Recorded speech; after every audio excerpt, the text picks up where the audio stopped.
to name our columns. So the first one, name, and then date. So today's date, 23rd June.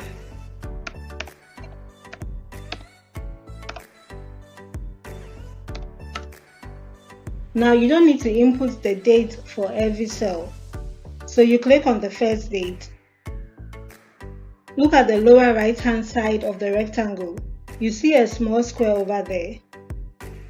So you put your cursor there and drag it. So I only want the dates for this week. So Monday to Friday. So that's all I want. So I want the dates from Monday to Friday. So we have it here. Input total tax. So you write total tax.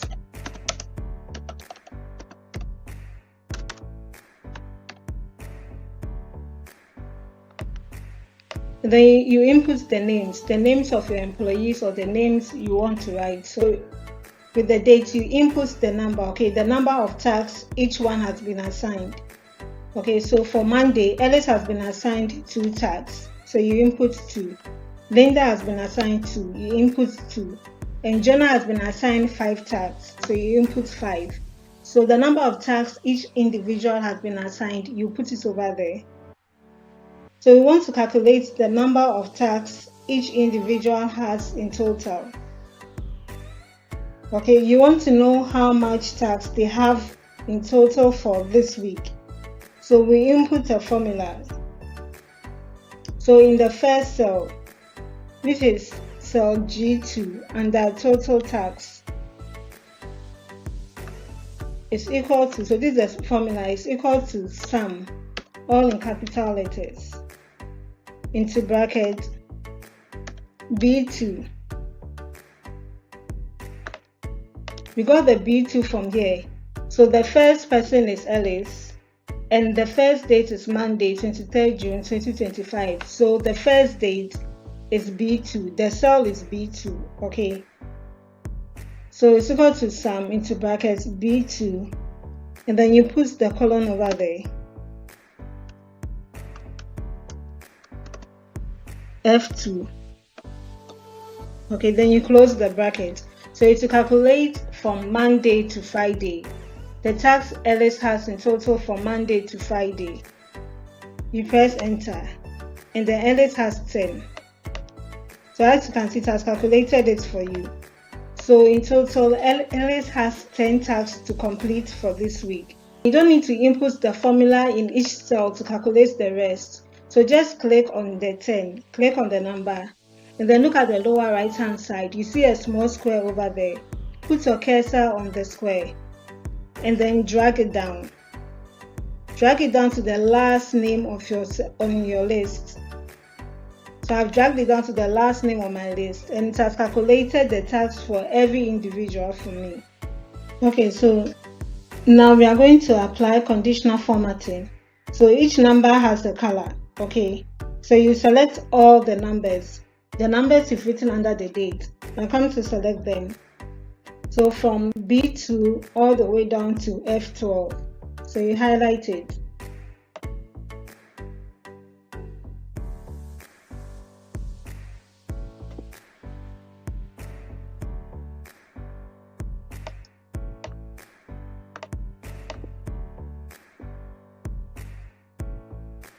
And go to conditional formatting.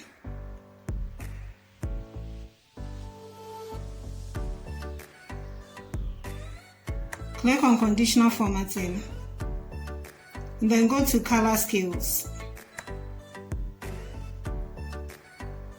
Click on color scales.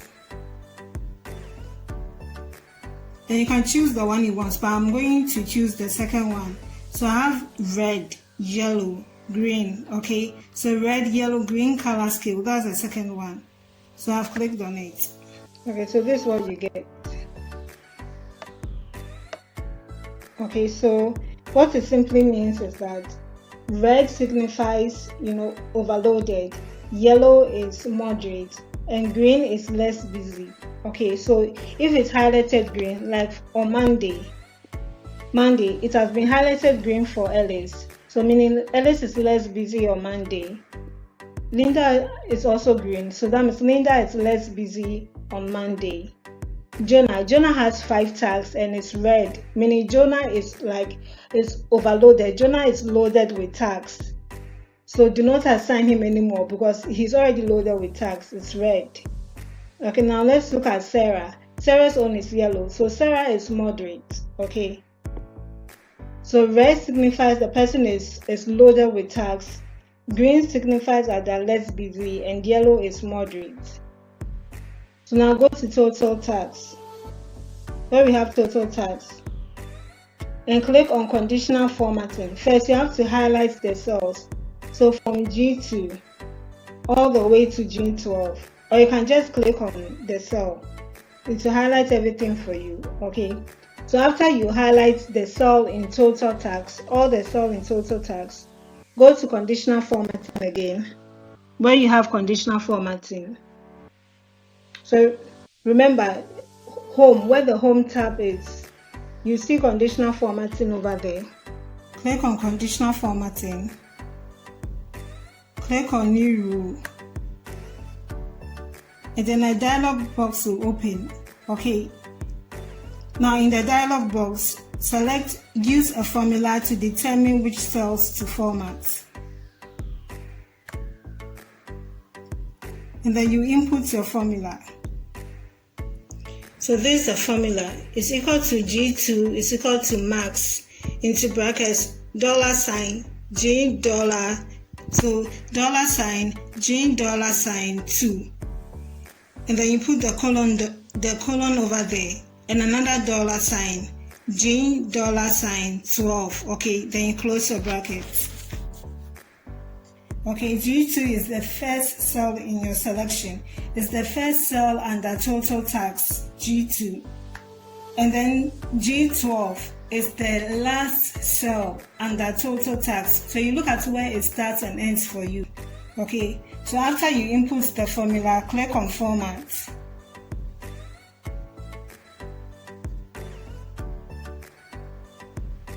When you click on format, this will open for you.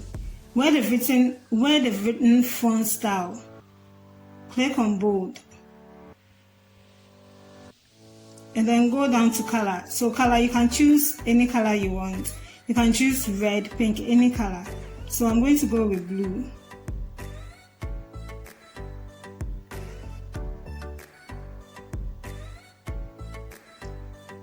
So after that, you click on OK. So under total tasks, you can see that some of the numbers have been highlighted blue. Okay, so it just means that these people have a lot of tasks to complete. Okay, so you either need to reduce the tasks or do not add any more tasks, otherwise they'll burn out.